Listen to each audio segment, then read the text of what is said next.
Hi, I'm Yair Newman, VP Product at Kaltura, and I'm coming to you virtually live from our studio in Tel Aviv. I'm so happy to have you here with me today as we virtually gather to talk about the state of events. We've seen such an immense change in the events industry in recent years, from being mostly in person to being mostly online, and now an ever-changing mix.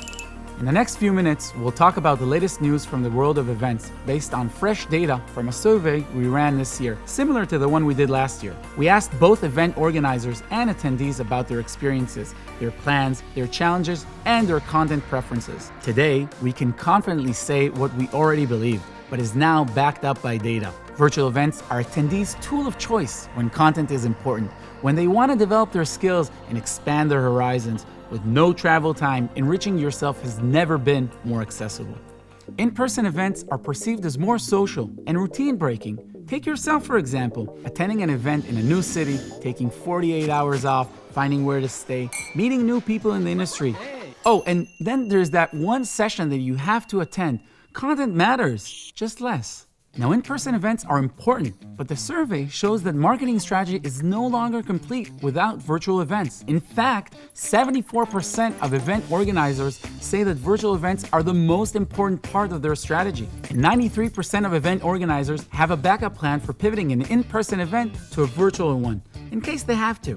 With virtual culture becoming a part of the norm for day-to-day learning and engagement, marketers and event planners have a new tool under their belt. Organizers predict 12 to 15% growth in virtual events in all aspects: ROI, budget, networking, engagement, attendance, and qualified lead generation. So marketers are planning to leverage virtual events even more as part of their strategies in 2023. Let's officially dive into the state of events. What? I said virtual culture. Okay, I'll go change. According to event organizers, the number of virtual events in 2022 and looking forward to 2023 is almost equal to the number of in-person events. In other words, the balance between in-person and virtual events remain the same.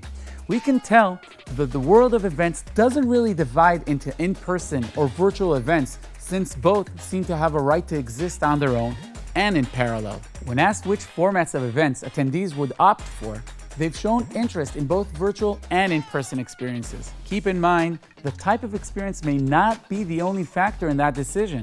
Budgets and travel restrictions are still key considerations for many. Attendees are also drawing clear distinctions between the value of different session types at virtual events and in-person events. Education is the most valued session type at virtual events, while networking is the most valued session type at in-person events. And this makes sense. Put yourself in their shoes. If you're looking to learn or dive into a certain topic, what would you prefer? Would it be easier to sit in a large auditorium surrounded by other people crammed behind desks? Or would you prefer to move at your own pace, be able to pause and rewind as many times as you wanted, and have a direct line to the host when asking questions? Right? That's what I thought. Let's get into some of the other considerations of attendees when deciding between virtual and in-person events. As mentioned earlier, the main benefits of virtual events include minimized travel time, only attending sessions that you're interested in, ease of access, lower costs, and lastly, networking opportunities. But according to attendees, when it comes to in-person events, networking was the highest valued element, with content ranking lower in priority. Other high-ranking advantages of going to an in-person event were an opportunity to visit a new place, an immersive experience, and finally, an opportunity to get away from their day-to-day routine. Is there a halfway experience that can be considered a compromise? It's a bit complicated. The takeaway from these preferences is understanding that attendees have different considerations when choosing virtual or in-person. For us as marketers and event organizers, that means we need to think about content strategy when choosing the event format. If you're thinking hybrid, it might not be as simple as just live streaming the in-person event. You might need to approach it as two separate events, optimizing the experience for each of the audiences.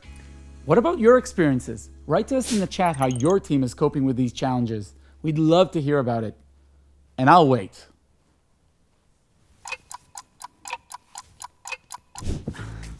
So, our report shows that attendees pretty much know what they want and how to get it.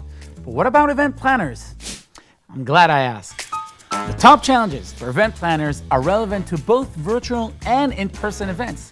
These are production quality, event content, and scalability. 88% of virtual events attendees say that it's very important and even critical to have a seamless experience. 71% say they will drop out if they run into technical glitches. Here's a tip for you. Simulive, or broadcasting pre-recorded content, can really help reduce the stress levels around an event. With Simulive, you have more time to improve content and production quality without losing the excitement of live broadcast. You can also reuse the content more easily later. So next time you think about planning an event, consider making some of your sessions Simulive. For in-person event organizers, registrations and attendance were the top challenges. For virtual event planners, engagement and data were chosen as the biggest challenges. But virtual events are a treasure trove of data, maybe even too much data. We're flooded with detailed data on every interaction and watched moment. In a virtual event, you have a detailed picture of whether the attendee was watching, asking questions, or moved on to a completely different tab. When there's so much data, it's hard to focus and gather insights. Make sure that the virtual event solutions you're using are there to guide you and provide the data in a way that's easier to digest and share. As virtual culture becomes more and more of an inseparable part of our day-to-day, we're all finding new ways to make connections, work together, and be closer, even when we're far apart.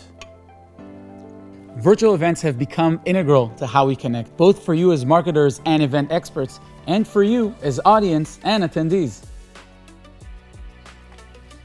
Thank you all for tuning in. You can check out the full report in the link below. You're more than welcome to contact me over the event chat, and you can always come back and watch this session here at Virtually Live on demand after the broadcast.